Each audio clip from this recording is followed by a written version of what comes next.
3 Februari 2008, Majlis Peletakan Batu Asas Universiti Teknologi MARA UiTM Terengganu Kampus Bukit Besi.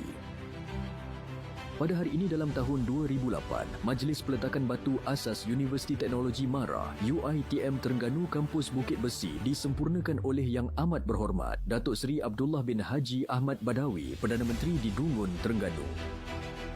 Kampus UiTM ketiga di Terengganu dan ke-20 di Malaysia ini dibina di kawasan seluas 400 hektar di Bukit Besi yang pernah terkenal sebagai kawasan pengeluar biji besi terbesar negara.